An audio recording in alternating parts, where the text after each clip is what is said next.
Video patrocinado por el criadero B&B y su reproductor Tango de la Fantasía.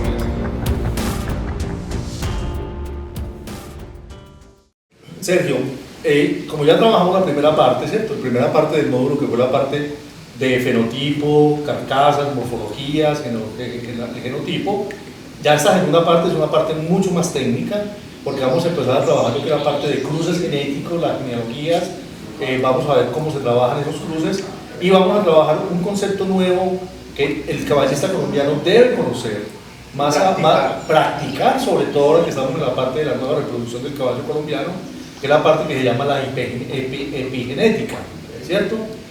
Para eso es muy importante que la gente lo conozca, lo sepa, y para este módulo me he dignado a invitar para nuestro conversatorio a una persona que es un científico del caballo, es un profesional, criador, expositor, una persona muy exitosa en la parte de reproducción, estudioso a morir. Es una persona que yo le tengo toda la fe y que me parece que dentro de esta parte mía pragmática del criadero, que lo voy a explicar más tarde, y de experiencia de tantos años, pues nos puede dar luces de esta parte de la epigenética y de los cruces genealógicos que él ha trabajado. Y quiero invitar al set al doctor Lucas Echeverri. Hola, Sergio. Lucas, ¿cómo estás? Lucas, bien, Muchas Lucas, gracias. bienvenido. Creo que es una sorpresa tener a este hombre al lado. Para mí es un honor tenerlo porque es alguien que yo confío demasiado, Lucas. No, a vos, a Sergio, al caballista, al criadero tuyo, abrirnos este espacio, esta invitación. Para mí es un honor compartir con ustedes este espacio académico y gracias, hombre, por tus inmerecidas. No, hombre, te lo mereces y mucho más. Te lo mereces y mucho más. Pero un placer estar acá. Y hombre, lo que queremos es generar un poquito de, compartir un poquito de lo poquito que sabemos y poder generar algo para que... Dejar un documento, Lucas, para el futuro, para los nuevos creadores, los que quieren empezar en este medio, aquellos que ya tienen criaderos pero quieren estudiar un poco adentro y aplicar tus teorías y las mías. Entonces creo que vamos a hacer una buena labor, un buen documento. Perfecto, y el caballista yo creo que es un medio que nos puede ayudar en empezar a difundir esta cantidad de academia. Sergio, empezamos hace muchos años a decirle a la gente qué tenía que hacer. Bueno, este segundo módulo que hablamos de la parte de genética, la parte de cruces genéticos, yo me basé en unos documentos muy importantes, unos estudios ya estadísticos y profesionales de la parte de genética del caballo, las genealogías y los cruces, que se llama el FR o factor Rasmussen, y ese factor Rasmussen, que significa cruces endogámicos a familias femeninas exitosas, vuelvo y repito, cruces endogámicos a familias femeninas exitosas, femeninas, aquí empezamos a hablar ya, femeninas, y esto se trabaja, en el criadero lo hemos trabajado con dos aspectos fundamentales del FR, que son el NIC y el dosage. Ya el doctor enseguida les explico un poco más de esto. El NIC significa que he trabajado también, NIC significa trabajar dos líneas que sean ya compatibles y que sean exitosas. Y el dosage o dosificación significa trabajar por encima y por abajo de los cruces a una madre ancestral exitosa. Doctor Lucas, yo lo dije en mis palabras de creador, ahora explícanos tú en la parte ya técnica, académica. Es muy importante empezar a estructurar un poquito este conversatorio o esta tertulia, y es como asentar un poquito ciertos conocimientos, porque la gente dirá qué es endogamia, qué es todo eso. Explícalo. Entonces, básicamente nosotros dentro del caballo tenemos dos formas de cruzar: cruce consanguíneo endogámico o cruce no consanguíneo, un outcross, que son las formas de cruzar. Dentro de los dos tipos tenemos varios tipos de, por decirlo así, de consanguinidad, más alta y más baja. Nosotros en el inbreeding que hemos oído tanto, o sea, la inbreeding y crossbreeding. Exactamente, nosotros prácticamente podemos trabajar, cuando trabajamos con consanguinidad, y que la gente lo entienda bien, qué es lo que queremos hacer con la consanguinidad, es multiplicar todos esos factores que nos gustan dentro de nuestros animales y tratarlos de replicar en un ejemplar que nos van a hacer. Es importante decirle a la gente que el tema de la consanguinidad no quiere decir que el solo hecho de yo cruzar consanguíneo me garantiza el éxito. Debemos cruzar virtudes y animales sobresalientes. Obviamente. Porque si bajamos la calidad y la exigencia en el cruce endogámico, pues también vamos a multiplicar las cosas no deseables. O sea, es la suma de virtudes. Buscar la suma de virtudes en diferentes ejemplares. Es muy sencillo. Aquí tenemos una pileta. Hay una cosa en genética que se llama la piscina genética. Cuando cruzamos un individuo, sea este perro, sea un caballo, seamos nosotros, tus padres y tus madres meten en esa piscina genética los genes. Si esos padres tuyos, digámoslo en caballos, tienen antecesores comunes, la posibilidad de que esa piscina genética, lo que obtengas, porque vos cuando el individuo es producto de una partecita de la piscina genética, claro. Por eso hay tanta diferencia entre hermanos campeones, hermanos no campeones, porque adquieren o heredan partes distintas del pool genético. Entonces, cuando yo duplico las características, la posibilidad de que y ustedes lo van a ver ahora en el ejemplo que tiene Jorge, que ha trabajado fenotipo, colores, todo eso, la posibilidad de multiplicar y de que sea mucho más predecible la cría es más alto cuando trabajo la consanguinidad. Entonces, yéndonos en ese orden de ideas, nosotros tenemos dos tipos de cruce. Un crossbreeding, que básicamente hay uno primario y secundario. El primero incestuoso, que es padre con hijas, hermanos completos. Exactamente, esa es una línea más fuerte de tipo de consanguinidad. Muy exitoso cuando pega. Muy exitoso cuando pega. Con altísimo nivel de descarte. Ok, bueno. Pero cuando se logra conseguir algo, indiscutiblemente es el mejor. Entonces esa es la primera línea. Tenemos una línea, un crossbreeding secundario en el que tenemos más o menos tío y sobrino. Bueno, line breeding también, un 75. Y en el line breeding nos vamos nietos y abuelos y primos. O hermanos, o hermanos o hermanos medios. Exactamente. Con diferentes reproductores, con diferentes madres. En el crossbreeding, por decirlo así, en el secundario que no es tan agresivo es hermanos medios, tíos y sobrinos. Así es, el 75. Y cuando vamos ya a un line breeding, que es un tipo de consanguinidad, ¿qué busca el line breeding? Ahora muchos genetistas, y más que nosotros nos tenemos que pegar mucho de los caballos de carreras que han estudiado, nos llevan 200 o 300 años. Que nosotros trabajamos. Es una tendencia que les gusta bastante, el line breeding, porque concentro los genes que quiero y repito en mi pedigrí un ancestro específico que a mí me interesa repetir, pero tengo variabilidad genética y meto otras líneas que me alimentan y no pierdo tanto vigor híbrido. Bueno, ahí voy a meter yo ya un poquito ahora. Ya te hablaste un poquito de eso. Hablemos un poquito de la parte del ejemplo que yo estoy dando en esta charla de mi criadero. Acuérdense que en la primera parte llegamos a Monarca del Caribe. Monarca del Caribe es hijo de una yegua que llama la Caribesa, que en su momento fue campeona de campeonas, fuera de concurso, mejor descendencia de una yegua, madre de un jefe de raza, madre de una fuera de concurso, madre de dos supercampeones como fue la yegua Múcure y el caballo Farallón. Entonces, miren que aquí ya en el criadero estamos trabajando una madre, Lucas, y es lo que nosotros llamamos en el factor Rasmussen las madres ancestrales. Entonces, nosotros, las matriarcas, nosotros en el criadero partimos de esa madre, de la Caribesa, ¿cierto? Y con Monarca del Caribe lo volvimos un Brut-Mercer. ¿Qué es un Brut-Mercer? Un Brut-Mercer significa, para que tú lo expliques ahora en términos castizos, es los padres de yeguas que van a transmitir mucho. En esto, pongamos un ejemplo en Colombia. Tú me lo decías esta mañana cuando hablábamos. Mensaje de San Esteban puede ser uno, Timonel de Santa Mónica es otro, Faraón de la Gran Dinastía. Esos se llaman un Brut-Mercer, son caballos que sabemos que sus madres son extremadamente buenas reproductoras. Entonces, y voy a explicar una cosita pequeñita para que el doctor explique un poco más. Cuando hablamos del factor Rasmussen, no se olviden que estamos trabajando una madre. ¿Por qué? Porque aquí hay una ecuación absolutamente simple. En cualquier especie de mamífero, las madres llevan dos cromosomas, que es el XX, y los padres llevan un cromosoma X, un cromosoma Y. O sea que en cualquier tipo de cruce siempre va a haber un X.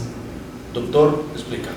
No, entonces para terminar un poquito lo del cruce consanguíneo, y el otro tipo de cruce es un cruce que no son parientes, o sea, normales. Abiertos, que nosotros podemos cruzar abiertamente, que no hay consanguinidad. ¿Y qué se gana ahí? Un ejemplo, vigor híbrido, que lo hacen en unas razas cuando cruzan dos razas puras y se obtiene un F1 que muchas veces es superior a sus padres. Un ejemplo de un caballo así fue Secretaria, el gran caballo de carreras, pero por ejemplo, ese caballo al no ser tan consanguíneo falló mucho en la reproducción, total. Porque la producción de estos caballos que no tienen consanguinidad es muy dispersa. ¿Por qué? Porque nosotros no somos raza pura, nosotros somos un híbrido, producto de varias razas. Entonces, cuando logramos consanguíneamente juntar características, es mucho más predecible nuestro caballo, nuestro producto. Vámonos metiendo, o sea, que parte del enfoque de este programa es de hablar de la importancia de las madres. Sí. Que yo creo que históricamente la gente ha mirado siempre el reproductor. Siempre. Y como dice un gran genetista, los caballos, las yeguas buenas mejoran a los caballos, y los caballos viven a través de sus mejores hijas en los pedigrís, porque el caballo se va diluyendo. Entonces, a ver, hablemos un poquito de ese tema, de lo que es lo que dijiste del abuelo materno. Del Brunner. Exactamente. Hay unos caballos que nosotros lo hemos visto, han sido caballos campeones, caballos representativos de la raza, y ellos de pronto han fallado en producir hijos campeones o hijas reproductoras campeones. Exactamente, ellos de pronto han fallado, y ahorita podemos mencionar algunos: Timonel, Mensah, Faraón, porque Timonel viene relicario importantísimo hoy en día. Entonces, todos esos caballos, ¿qué es lo que pasa? Hay una cosa en genética que eso se descubrió, y es que hay unos genes que, de acuerdo al sexo, por decirlo así, se marcan, y en esa generación no se expresan, se esconden. O sea que reproductores quedan hembras reproductoras, y no dan campeones, por así decirlo. Muy importantes esos. Por eso esa es la importancia, Sergio, de uno analizar los pedigrís siquiera 6 generaciones atrás, porque los genes van viajando en el tiempo, los genes no se desaparecen, tanto lo bueno como lo malo te aparecen en otra generación. Entonces es el caso del abuelo materno, ese imprinting de esos genes, que ellos no fueron capaces de manifestarlo en esa generación, pero sus hijas son capaces de dar campeones. Podemos hablar, las hijas de Timonel han dado campeones, las hijas de Faraón han dado campeones, las hijas de Relicario han dado campeones. Y todas las hijas de Mensah. Y ellos en su momento, por decirlo así, fallaron. Entonces muchos de esos caballos que nosotros digamos, me fallaron como reproducción, en la reproducción, algunos actuales que nosotros decimos, no, ese caballo le faltó promedio, puede que sus hijas en una generación más adelante van a decir, sí, pues la influencia de este caballo viene por y que normalmente vienen esos caballos de esos inbriden atrás, claro, o sea, vienen de esas madres que llamo yo ancestrales muy poderosas. Exactamente, muy totalmente. En lo de las madres, cuando hay una madre que logra marcar el camino, y en la raza nosotros podemos hablar de la danesa, la matriarca, después podemos hablar de la juguetona que tiene recientemente la silueta, la comparsita loboyana, la maravilla de las Mercedes, la silueta de la Rancho Alegre. La gitana está empezando a mostrar algunos productos. Entonces todas esas yeguas que son importantes, en genética también hay, o sea, varios conocedores dicen que incluso esas yeguas que están, por decirlo, produciendo animales ganadores, hasta con cruces de mala calidad producen animales de buen promedio. Imagínate lo que vale. Entonces es lo importante. Yo quiero hablar un poquito de lo que Jorge decía, o sea, sabemos que las hembras son XX y los machos somos XY. Todos tenemos un cromosoma X. Para que veamos la importancia de la madre, todos los cromosomas X que nosotros tenemos vienen de nuestras madres. Todas, las mujeres, los machos, todo. Si miramos el peso molecular del cromosoma X y Y, el cromosoma X pesa 70%, claro, y el otro 30%. O sea, la información que carga un cromosoma respecto al cromosoma masculino viene de la madre. Y en toda esa... Dale. Es que es muy sencillo. Un caballo no es un criadero. Una yegua es un criadero. Una sola yegua ha hecho criaderos. Así es, totalmente. Una sola yegua ha hecho criaderos. Pero miremos, por ejemplo, en el caso de muchos, cuántos reproductores de estrellas que en la casa no son estrellas. ¿Sí me hago entender? O sea, un reproductor en el criadero propio no hace lo que hacen las yeguas. ¿Sí me hago entender? O sea, Sí, claro. O sea, Sí, una claro. yegua lo forma, un caballo riega, pero Riega. en su casa no, No, es tan no, exitoso. exactamente. Yo así diría que el único reproductor que fue exitoso en casa y que después fue exitoso en toda Colombia es Aarón. Claro. es. Sí, ese sí es un ejemplo Claro. claro. Porque el caballo empezó con Viviendo las la crías yegua de su propias. criadero. Y Pero ya es que, después pero es se que volvió- también tiene un respaldo de la yegua juguetona demasiado poderoso. Demasiado poderoso. Así es. Sí. Y también por debajo por Barú, por la ovación. O sea, que es una de las yeguas de las madres ancestrales fuertes. Ella, esa sonora es Barú por Casio. Barú Sí. por Casio, además, o sea, Sí, Arco. exactamente. Se repite Arco. O sea, la importancia de las madres no es o sea, el criador siempre ha ido seleccionando las madres. Yo creo que las madres buenas no te las venden los criadores, Tú hablabas de los cromosomas. de los cromosomas. Entonces eso ya está muy estudiado y es que en el cromosoma X, que es el femenino, que nos van transmitiendo madre, hija, nieta, bisnieta, por esa generación, hay varios genes importantes en el tema atlético, que es lo que más nos interesa a nosotros, en el tema deportivo, que nosotros estamos criando unos caballos que son atletas. Entonces hay varias cosas ya descritas, hay unos genes que están relacionados con el tamaño del corazón. Eso es lo que llaman famosamente el factor X, que hay unas yeguas que son capaces de transmitir a sus crías unos corazones más grandes y más capacidad atlética. O sea, que lo que tú dices es que la energía de los caballos los transmite más que todas las madres. Esa parte, no, totalmente. El desempeño atlético y la capacidad energética va por líneas maternas. Ah, sí. Sí, ahorita me toca una cosa que es la mitocondria, que es la fuente energética, que eso solo se pasa por vía materna. Ah, qué bien. Entonces, lo primero, eso ya está estudiado, el tamaño del corazón. Por eso es que se habla cuando uno va a un criadero a comprar de sacar las yeguas y mirar aquella que sea la más fuerte, Sí, sanada. no, o la capacidad torácica, Todo. o sea, todo eso está relacionado con la capacidad atlética. Y eso es lo que llamas tú el factor. El factor X se llama, y los australianos lo han desarrollado mucho. ¿Ah? Yo era un técnico ahora raro, hipocondría, ¿cómo es que es? No, o sea, el factor, lo otro es la mitocondria, que La vamos a hablar mitocondria. de eso, la mitocondria, que esa es otra parte que ya se las cuento, pero para no complicar la cosa es, en el factor X las hembras transmiten dos cosas. Uno, el factor X o el cromosoma X, que es una habilidad deportiva, y lo otro, a través de la mitocondria, que como sabemos en biología es la fuente energética, lo que nos da la energía para los músculos, para correr, para saltar, para lo que sea, todo eso se transmite por vía materna, eso el caballo ahí no está interviniendo. Entonces, por eso la importancia de las madres. Entonces, en el cromosoma X están tamaño de corazón, capacidad atlética, capacidad de metabolizar el ácido láctico. O sea, el ácido láctico es cuando un caballo es capaz de ir soportando el estrés anaeróbico y toda esa cosa y se acumula. Entonces, todo esto entonces uno ve que hay unas líneas de unas madres que producen unos supercampeones. Para ser un supercampeón tienes que tener un buen corazón, tienes que tener unas buenas fibras musculares, un atleta. Y todo eso va por línea materna.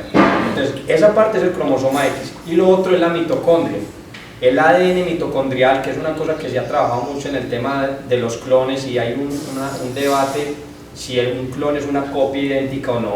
Nunca lo es. Exactamente, y es básicamente por esto, porque el ADN mitocondrial solo se transmite de madre a hijo. Entonces, cuando yo hago un clon, que es sacar el núcleo digamos, de este perro y quiero sacar otro, yo no me llevo la mitocondria de este, sino que utilizo otra mitocondria, que puede ser de baja calidad. Entonces, como yo necesito atletas, yo necesito esa fuente energética. Entonces, el ADN mitocondrial, y hay muchos estudios ya también relacionados con la cantidad y la calidad de las mitocondrias en las madres, digamos esas madres, la juguetona, la maravilla, no sé, la que quieras poner, la comparsita, la silueta, todas esas yeguas tienen que tener un componente, un factor X importante y unas mitocondrias de una calidad superior al promedio. Aquí meto yo otra vez la cucharada del criadero como ejemplo. Vuelve Pita Patricia. Hablé ahorita hace rato de la caribesa como la madre ancestral en la cual nos basamos el criadero para el futuro.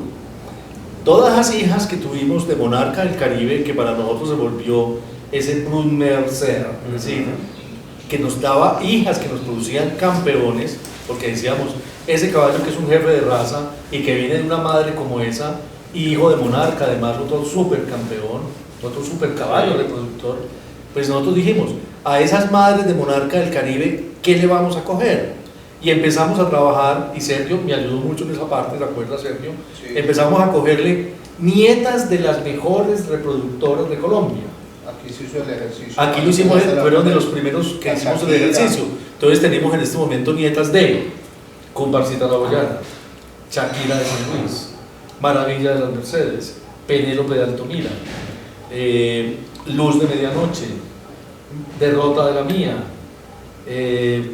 me faltan algunas. Maravilla de las Mercedes. O sea, lo que has hecho, pero mira que eso es lo que has hecho, tratar de recoger toda esa capacidad genética de yeguas ganadoras, sí, que en el tema atlético lo que te van a hacer la diferencia es en esa capacidad atlética, en esa capacidad deportiva, es lo que hace, eso es lo que hacen esas grandes madres. Lo que se hizo en ese entonces, me imagino que no lo tenían el conocimiento en este punto, pero se hacía como una especie de experimento o dándole la importancia a las yeguas, y uno de los requisitos cuando hiciste esos cruces, porque lo trabajamos mucho, era que una yegua hubiera dado dos machos campeones, como mínimo, campeones, como mínimo, y una hija representativa, o una hija representativa, o sea que se cumplía el factor X. Okay. Entonces, por ejemplo, en la Shakira, que tenés descendencia de la Shakira, estaba Vendaval y estaba Caruso, pues le pusiste a Tsunami, claro, pero era para tener a la Shakira en la y también tener a la ovación por ahí derecho, que era la mamá de nosotros, la sí, mamá de sí,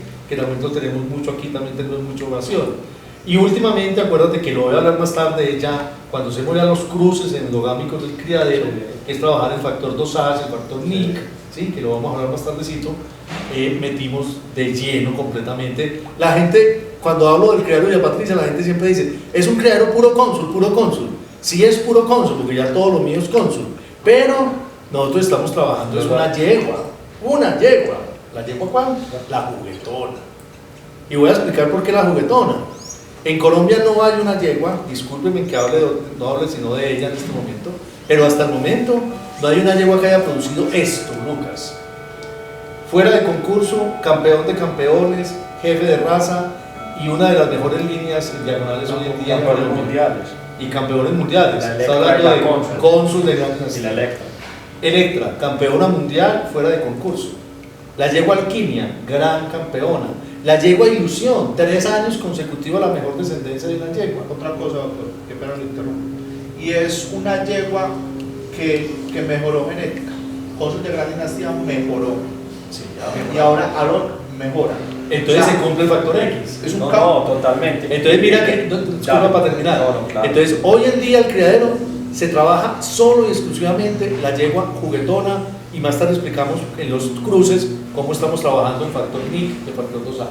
Sí, no, añadiéndote un poquito en todo ese resumen que hiciste la juguetona, que esa fue su primera descendencia, pero si miramos a través de Cónsul, que produjo a Rey de Reyes, Tentador, Bendecido, Aarón, y si miramos hoy, ¿quiénes están ganando en pista? Los hijos de Tentador y los hijos de Aarón. Entonces son sus nietos y sus bisnietos que siguen toda esa influencia de esa madre. O sea, que podríamos decir, eso se ve hoy. Y la abuela que con su hijo a los 8 años tenía 22 nietos campeones. Y hay yeguas que dan caballos mejoradores. O sea, sí, nietos, total. o sea, son yeguas que transmiten en los nietos por medio de un reproductor. A uno le preguntan mucho el factor, que muy bueno hablarlo acá, y qué pensás vos también, Jorge, mucho el factor Aarón. Aarón siendo un caballo trochador galopero, hijo de caballo trochador, pero madre trotona, la Sonora.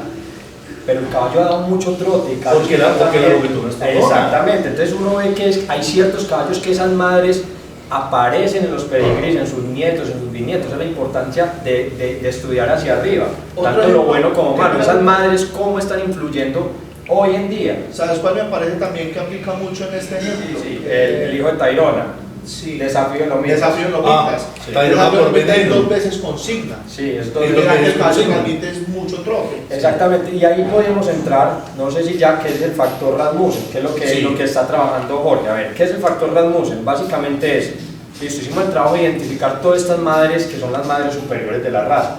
¿Qué es lo que queremos? Tratar de duplicar esas madres a ambos lados del pedigrí. Claro, el factor Rasmussen. Entonces un hombre que fue Leon Rasmussen, que fue el que desarrolló esta teoría, llegó y cogió todos los estudios genéticos del caballo pura sangre de hace 200 años y miró qué caballos tenían madre. Ojo, hay varias fórmulas del factor Rasmussen, pero la diferencia es que no se replican con el mismo macho, sino que tienen con 2 hijos distintos. Que es el NIC. Exactamente. Arriba y abajo. Entonces, tiene que tener 2 hijos, repetir una matrona de estas, una madre Sí. superiora, pero con 2 individuos distintos, no con el Exacto. mismo. Ojo, no es que yo tenga 2 veces a cónsul arriba y abajo, son distintos, es una consanguinidad todo.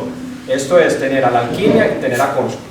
O ¿cierto? tenía la juguetona arriba y la juguetona abajo. Exacto, pero lo tengo a través de dos hijos distintos, distintos. Dos machos diferentes. Cónsul y la alquimia. Cónsul y la alquimia. Eso, ahí tengo un factor, lo que me produzca, eso tiene el factor Rasmussen. Entonces este hombre llegó y miró todas esas estadísticas y vio que los caballos que tenían y presentaban este factor, él lo denominó así o lo denominaron así por su estudio, eran animales que estaban por encima de la media de todos los otros. Así Entonces, es. ojo, es mirar cómo trabajan esas madres a ambos lados del pedigrí, Pero con y poder diferentes obtener diferentes reproductores. Exactamente. Entonces ese es el factor Rasmussen, que es algo que se ha ido trabajando en genética y los de caballos de carrera ya lo tienen mucho y nosotros lo vamos a ir viendo representado ahora que tenemos esas madres importantes. Si cogen, no sé, pongamos un ejemplo de la comparsa. La comparsa, ¿Cómo por se hace ejemplo. en el criadero? Sí, nosotros adquirimos un potro que es hijo de Caín en una hija de Onix. Entonces él es doble silueta, tenemos la silueta por dos hijos distintos, Claro. ¿cierto? Con Onix y con Encanto. Entonces, Puedes coger capítulo aparte y es bendecido, la misma cosa. Y con la María Mulata también lo estás haciendo. con la María Mulata también lo estoy haciendo, yo estoy reproduciendo la hembra a ambos lados del pedigrí, pero con hijos distintos, apenas estoy viendo los productos. Entonces eso lo estoy haciendo. A mí me gusta mucho y me parece que son sobresalientes, apenas me están naciendo. Pero estoy repitiendo la María Mulata al lado arriba y abajo, pero con hijos distintos. Ya. Yo, por ejemplo, en el criadero estoy trabajando también en el factor Rasmussen, pero es con todas estas yeguas que te acabo de mencionar, que tuvieron las nietas de todas estas grandes reproductoras, y a todas ellas les metí cónsul de gran dinastía para buscar, pero el factor Rasmussen con dos hembras distintas, o sea, digamos que no es el factor Rasmussen ahí, sino el factor Nick, que es tener dos super reproductoras, una por encima y otra por debajo. Y los productos de ellas les estamos metiendo nuevamente a juguetona. Hay que tener en cuenta y es que el factor Rasmussen después de la quinta generación se diluye. Entonces es una cosa, no es decir, yo la Electra la tengo dos veces arriba y abajo. Yo por ejemplo la Electra yo tengo Melchor, y tengo eso da un puntaje. Exactamente. Eso da un puntaje. Entonces eso se va diluyendo. Entonces lo ideal es que esas madres estén dentro de las primeras cuatro o 5 más. Exacto, un Eso 5 por 5, haciendo. 4. Entonces esa es la cosa como para poder obtener eso. No es que la tuviste allá en octava generación, no, eso es lo que se trata. Y una cosa, porque aquí nos van a decir, pues en genética yo digo, y como dice mucho un criador de caballos muy famoso, dice que la cría de caballos es una ciencia inexacta. Y nos van a decir, estos señores se sientan allá a hablar y yo tengo 10 o 20 ejemplos de lo contrario. Claro, totalmente, porque la genética es una cuestión de probabilidades. Claro. Y una cosa, cuando hablamos de los cruces no consanguíneos, ahí entramos a hablar en un tema que es muy importante, que el criador también tiene que aprender a identificar, y son los matrimonios genéticos que funcionan. Los NIC. Los NIC. Entonces nosotros sabemos que las líneas electrón por varón han funcionado. Por Barusa funciona perfecto. Sabemos que hablemos un poquito de fino, los tormentos con los sueños se han potenciado. A mí se me dio una campeona nacional. Exactamente. Sin derrota de la mía con Monarca del Caribe. Me dio una Exacto. campeona nacional. Entonces esa es una cosa que llaman en genética, llaman los NIC. Entonces son matrimonios genéticos que han funcionado. Y pero ojo, pues, que vienen de líneas diferentes, pero que ambas son exitosas. Las líneas diferentes. Pero que sean exitosas. No consanguíneas, pero el criador dice, este producto X me puede cruzar es exitoso. Y yo trato de replicar ese matrimonio. Exactamente. Sin consanguinidad, sino con líneas abiertas. Pero entonces exitosas. O sea, la genética esto lo que es que el criador coja un poquito de herramientas para que incline un poquito la balanza hacia los resultados, no sea todo tan efímero. Entonces, esos matrimonios genéticos, cuando trabajamos con consanguinidad, estamos duplicando lo que nos gusta. Y a los que nos gusta trabajarlo. Y multiplicamos las características que nos gustan y nosotros, eso es un acordeón, entramos y salimos para no perder vigor híbrido, porque la consanguinidad tiene unos problemas de pérdida de tamaño, sensibilidad, temperamento, brillo. Exactamente. Entonces, pero has sabido, porque vos nos contaste ahorita que has alimentado con unas madres de afuera, has ido alimentando. Y he guardado siempre lo que es el fenotipo gigante de los rebeldes. Siempre lo guardo. Entonces uno tiene varias formas de cruzar. Yo creo que cuando la recomendación mía es cuando no quieres cruzar con consanguinidad, que es un resultado más predecible, debes trabajar el NIC, el matrimonio, mirar tu línea con que ha pegado bien, los mensajes con que han pegado bien, mirar ejemplos exitosos y ya sabes que eso por lo menos encontrar. Te va a dar una estadística más o menos. Y no ir a ciegas. Hemos hablado hasta ahora de todo lo que son los cruces de la importancia del abuelo materno, de la importancia del factor Rasmussen, de los cromosomas, etcétera, etcétera.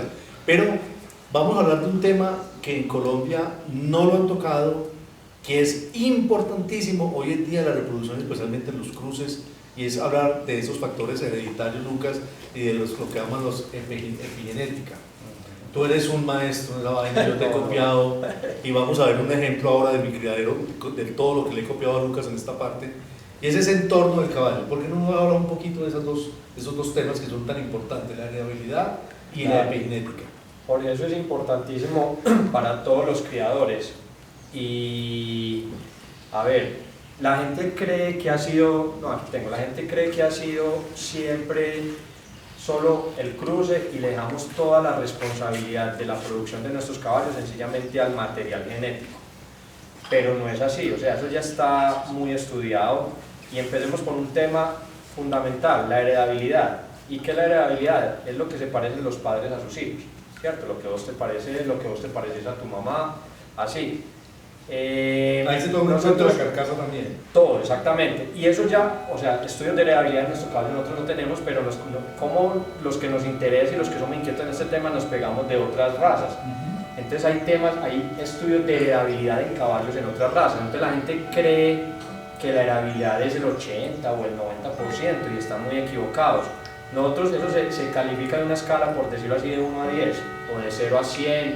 Entonces la gente cree que un factor altamente hereditario nos lo transmite así fehacientemente una yegua a su cría en un 80% o un 70% y no es así. Eso se divide en factores altamente heredables y factores bajamente heredables. Te voy a dar 2 ejemplos. Sí. ¿Qué es bajamente heredable y qué es altamente? Sí. Bajo, la fertilidad y el temperamento. Eso ya está estudiando, es un 20% de heredabilidad. De heredabilidad. Okay. ¿Cuáles son los factores altamente heredables? Que están llegando al 45%, 4.5%. Mira que solo llegan a la mitad. Sí. Estamos viendo que el factor genético, lo que te ponen tus padres ahí, sí, es un 40.5%. Son temas de morfología. O sea, belleza. Exactamente. Carcasa, tamaño, desempeño atlético. Sí. ¿Cierto? Pero es muy alto. Es muy alto. Tenemos una cuota inicial que es el 50%, el 40%. Sí, mira, serio lo que cumple el criadero mío, ¿no? Las yeguas mías, los tamaños y todo. Entonces es lo que más heredable es, la capacidad atlética, la carcasa, se llama el tamaño de la caña, han medido la capacidad de un caballo de recorrer 1 milla, o sea, cosas atléticas, el pecho, la capacidad exactamente, todo eso estructuralmente, sí, es, por decirlo así, de lo que se hereda lo más altamente heredable. Entonces, pero ojo, llegamos a un 4.5, un 45%. ¿Qué nos falta? Un 50%, hablemoslo así, a grandes rasgos, tenemos 50 material genético en estas características, sí, pero un 50% que es el aporte de nosotros, el conocimiento del criador, que es el medio ambiente, claro, y ahí es donde entra la epigenética. Claro. ¿Y qué es la epigenética? Es un término muy nuevo que se ha venido acuñando y casi que es una rama nueva de la genética, y nosotros pensábamos desde Mendel y todo eso que el ADN era una estructura muy rígida y no se modificaba. Y resulta que esta gente que ha trabajado la epigenética es como ciertos genes se prenden o se apagan de acuerdo a la influencia del medio ambiente. Te voy a poner 2 ejemplos clásicos.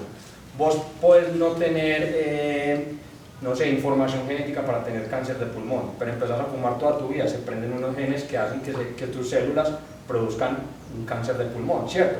Eso es como yo al medio ambiente estoy afectando un organismo y cómo le modifico en ese momento, no heredable, porque ya no es que tu hijo va a tener cáncer de pulmón, sino en ese individuo esas características.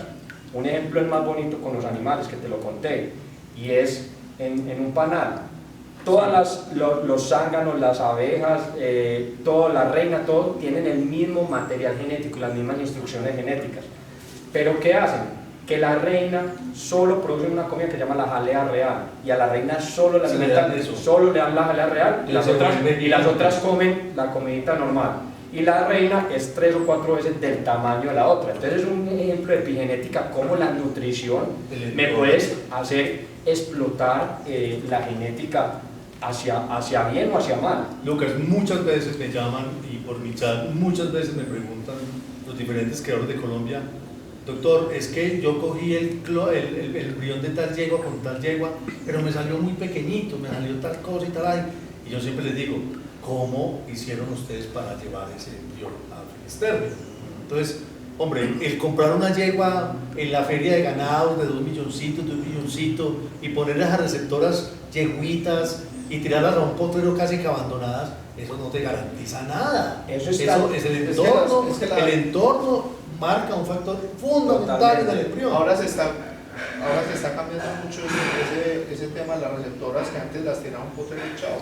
Ahora se está cambiando mucho la cultura y veo que las están cuidando mucho mejor. Claro. Pero hace unos años era la yegua que estaba. Pero Sergio, es que si vos tenés un embrión de la gitana, no sé, con Caíno, de la comparsita, con dos supercampeones, no sé, dos supercampeones, yo solo te quiero decir, ahí tenés la cuota inicial del campeón, tenés la cuota que estamos diciendo, 45%. pero yo solo hagan ese ejercicio, un embrión en el primer tercio de gestación se están formando todos los órganos vitales, cerebro, riñón, pulmones, hígado, todo lo que necesita un atleta, o sea, casi que nosotros podemos arruinar desde el mismo comienzo por mala nutrición el próximo campeón.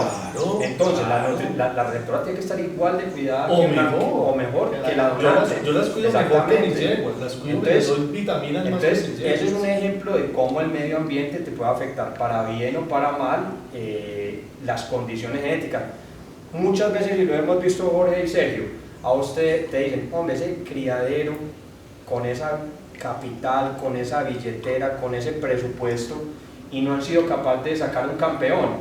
Y otros llegan y te dicen, hombre, ese criadero pequeño, de pronto con menos capital, pero saca el campeón sale de vez en cuando, pero saca animales constantemente sobresalientes. De manera un estándar. Un estándar. Y dicen, no, ese sí es de buenas.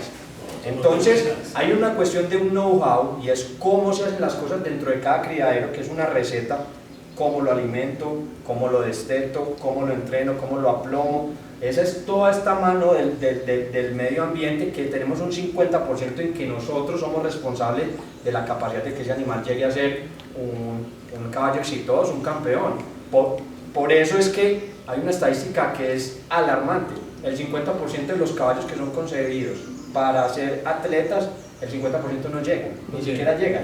Lucas, yo les quiero mostrar en mi criadero un ejemplo hermoso de cómo se debe tener una receptora, cómo la debemos tener, y un producto, les voy a mostrar un producto de un mes de nacido solamente, para que vean las características de un embrión llevado dentro de esa hipergenética que tú me has enseñado tanto. Lo que el doctor Lucas hablaba de que es muy importante hoy en día, y es cuál debe ser el medio ambiente y el entorno en que se debe manejar un embrión.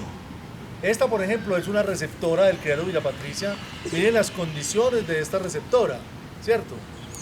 Miren el tamaño, miren la caja torácica, miren lo que debe ser una verdadera receptora.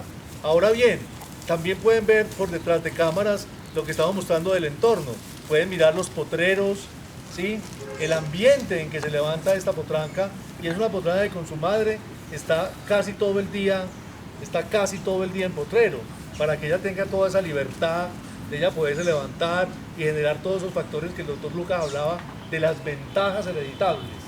Y vos nos estabas contando también que aparte de eso que tenemos de todo este tema del medio ambiente, de las condiciones como se levantan todos estos potros, las condiciones de sanidad, de bienestar, todo eso influye gratamente. Miren la caja de la yegua, la condición corporal, todo eso nos va a afectar positivamente en el desarrollo de la cría. Pero nos comentabas también que en sí, si vamos a la parte genética, sí, esta potranca ya tiene el factor Rasmussen. Sí, claro. O sea, esta potranca ya lo replicaste porque tiene la caribesa por ambos lados del... 2 veces por encima y 2 veces por debajo. Okay. O sea, tiene 4 veces a lo que nosotros llamamos la madre ancestral del criadero, ¿cierto?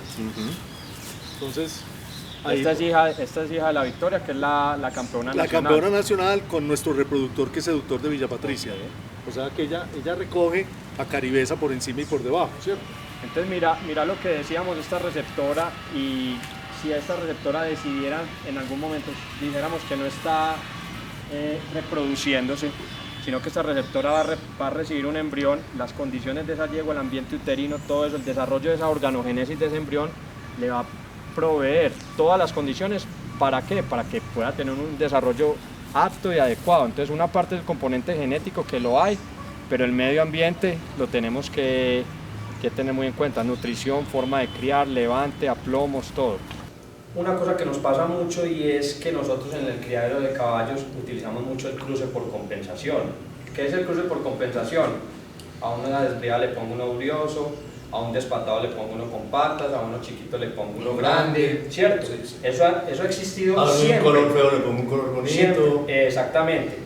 Yo creo que los caballistas somos los únicos, yo no sé en otras razas, yo no me digo en los caballos de los caballos que De yo conozco. nosotros. A mí muchas veces me llaman a preguntar, doctor, tengo una yegua chiquita, desbriada, ¿con qué la cruz? Le dije, no la reproduzca, lo único que le va a hacer es daño y va a perder plata. Así es. Uno no puede Así reproducir animales, los únicos, si uno ve en ganadería, solo reproduce lo bueno, en avicultura, en cerdos, en perros, solo sí. lo mejor. Los caballistas somos los únicos que reproducimos los animales mediocres y malos. Así es. Y lo hacemos con un cruce de compensación soñando que vamos a producir. Entonces, Eso pasó en Colombia durante muchos años. Pasa. Y se venía, bueno, pasa todavía, pero se pasó anteriormente. Acuérdate que salían madres de fincas ganaderas o salían de máquinas de caña y le ponían el caballo más o menos famoso y salía de pronto. Y de vez en cuando y de ahí venimos. No, y de ahí venimos. Exactamente. Pero yo creo que hemos llegado, Lucas, a un momento en que eso ya no existe. Ya hay una depuración. No, genética. total. Ya en Eso se ve en las exposiciones que uno ve en los registros ya, Sí, y uno dice, exactamente. wow, una yegua tal, con caballo tal, ¿cierto? Y por eso ya el abuelo materno tan importante en el registro y sobre todo en la locución de las exposiciones, porque cuando uno realmente mira la exposición, uno está muy pendiente del abuelo materno para hacer esa compensación, pero ya no de esa compensación, sino de cruces, Exactamente. ¿cierto? Y eso es muy importante porque, y a mí me parece que parte de la consolidación de nuestra raza es viendo que las yeguas campeonas están dando hijos campeones. Claro. O sea, eso es básicamente Hemos la hemos mejorado sustancialmente. que van a seguir pasando azares genéticos, claro que Claro, sí, con claro. seguridad, porque así es, un Claro. golpe atávico, hay unas cosas Claro, así que la claro. genética y un ejemplar que es extraordinario y salió, por decirlo así, de la Los nada. tenemos en este momento algunos. Exactamente. Entonces, aquí como para cerrar eso, es como que entendamos un poquito, porque también cuando entramos en este tema pensamos que todo es dominante o recesivo. Le pongo un caballo dominante, una yegua recesiva y me le mejora la cosa. Y eso, No. las características de color, hablamos en el tema de los caballos de color, funcionan así, en el que actúan un par de genes. Y esos genes pues se van y hacen dilución y hacen un montón de cosas. Yo no quiero entrar en eso porque no soy experto en el tema, o cuernos o no cuernos, interactúan poquitos genes en esas características, pero en temas de conformación, de movimiento, de desempeño atlético, de todo eso, son grupos de genes lo que interactúan. Entonces una genética que se llama cuantitativa, son grupos de genes, entonces son mucho más, y la diferencia es que el color no es afectado por el medio ambiente y estos otros genes sí son altamente influenciados por el medio ambiente, y los cambios son mucho más tenues y mucho más sutiles, por decirlo así. Entonces hay que tener en cuenta que ese cruce por compensación, eso no es lo ideal, es cruzar animales similares. O sea, la idea es sumar lo que vimos ahorita, es sumar Ir cualidades. sumando, ir sumando. Pero Lucas, si nosotros no hemos llegado a ese animal ideal, de pronto Claro. en ese cruce de compensación es muy difícil para ciertas personas. No, exacta, pero entonces ¿qué hacen? Todo lo que le dijimos, busque el caballo con madre que le guste, con la que tenga las características, que tenga el respaldo genético, que tenga una línea materna sólida, Porque ¿cierto? La gente no estudia, la gente no lo estudia. lo bueno es que ahora hay un abanico demasiado amplio de Sí. yeguas y de caballos, pero la gente, de todas maneras, hay mucha gente que tiene esa yegua no ideal, que igualmente Claro, quiere mejorar. totalmente. quiere Y hay mejorar. caballos que son mejoradores. Mucho. Con madres sólidas, con Sí. abuelas sólidas. Entonces, toda esta información es decir, señores, si usted tiene una yegua que le faltan y que tiene ciertas Métale un deficiencias, caballo mejorador. métale un caballo que le cumpla todas esas Claro. deficiencias, Y en la que, parte de y pedigrí. que esté comprobado como caballo mejorador. Exactamente. Porque Que tenga no su cualquiera. descendencia ya Estudie la aprobada. descendencia.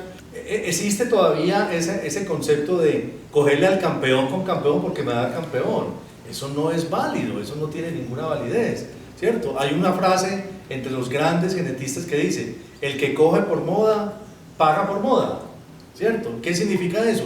Que uno no puede estar haciendo cruces simplemente porque es el campeón, sino que, por ejemplo, tú estabas hablando de aquellos criadores que tienen la yegua intermedia, aquella yegua de cabalgata, que de pronto en su registro presenta un animal exitoso. Entonces, por ejemplo, tú me hablabas ahora. Sí, En ese tema de campeón con campeón, la gente cree que va a la fija y no es así. No es así. Porque hay un montón de cosas, y hay una frase en genética que es que la genética hace todo lo posible para que no salgan caballos ganadores, campeones, porque es que son muy pocos. O sea, el caballo, tú estás compitiendo con todos los criadores del país. Entonces, ¿qué es lo que pasa? No sabes si ese matrimonio funciona, si genéticamente son compatibles, si es consanguíneo, si no es consanguíneo. Entonces, ahí hay un montón de factores que es lo que hemos reemplazado acá, lo que hemos repasado. Y eso me da pie para una cosa que es una tendencia que estoy viendo ahora y es un concepto personal. Y es que, porque yo no sé antes, no sé, hablemos hace 30 años, como no había tanto el tema de inseminación y todo, yo creo que había más variabilidad genética y se cogían las yeguas de muchos más caballos. Hoy en día estamos hablando que 5 o 6 reproductores del país están sirviendo todas esas yeguas. O sea, todas las yeguas. Entonces, ¿qué va a pasar con esa generación? Estamos perdiendo variabilidad genética. Hay un montón de caballos en los criaderos que tienen un potencial y que están dejando de servir yeguas. Así es. Y la gente ya dice, no, no me importa que sea el salto caro, pero yo voy a la fija. Y tampoco si no me es sale así. de exposición, me Sí, sale comercial. me sale comercial. Eso no es válido. Entonces hay una baraja de un montón de reproductores que están perdiendo mercado y que nos pueden aportar, por decirlo así, variabilidad genética, que si nosotros vamos perdiendo variabilidad genética, vamos perdiendo en nuestra piscina genética. Te voy a mencionar un ejemplo clarísimo en Colombia, el caballo estamos duelo. mucho con el fino.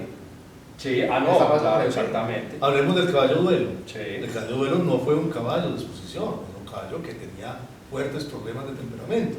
¿Sí? ¿Quién no quiere tener hoy en su criadero un duelo? Así es. ¿Cierto? Todos. O podemos poner un ejemplo notable hoy que nos sirve para todo esto. No es que estemos diciendo, porque yo en mi concepto quiero ver más producto y todo, que es la yegua estrella de Zacatecas.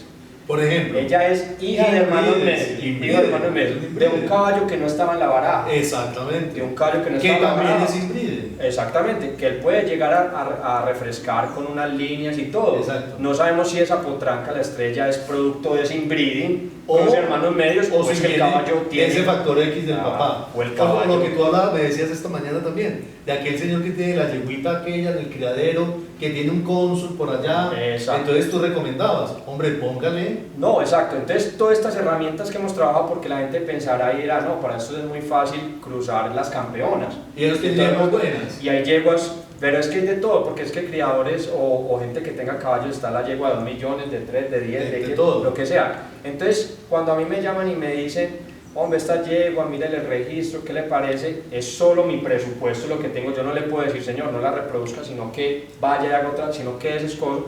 Entonces, usted utilice todas estas bases genéticas.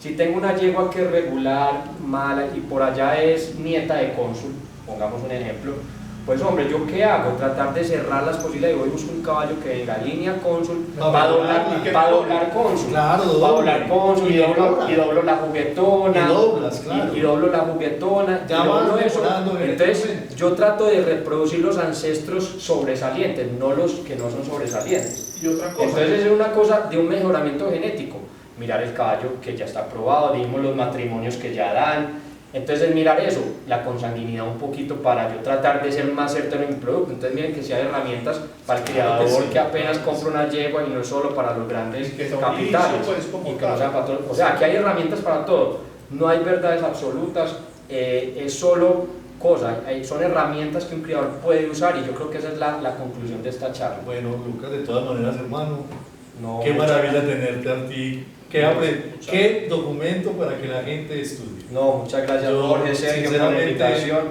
agradecido de todo el corazón que No, tú a sabes ustedes, muchas lo que gracias te por la aprecio invitación. y lo que te admiro además. También ustedes el trabajo que han hecho, vos en tu criadero, que ahorita nos vamos a ver una muestra grande de todo lo que has trabajado, porque lo has trabajado muy juicioso, y Sergio con su medio de divulgar el caballo, que tenemos que hacerlo, tenemos que generar documentos académicos para que la gente tenga herramientas. Hay alineamientos y seguimientos, Claro, así exactamente. es. Eso es el trabajo de nosotros Así como es. docentes que somos. Y vos tenés una muestra aquí de 50 años que vas a poder mostrar. Muchas gracias. Muchas gracias. Bueno, muchas gracias por la invitación.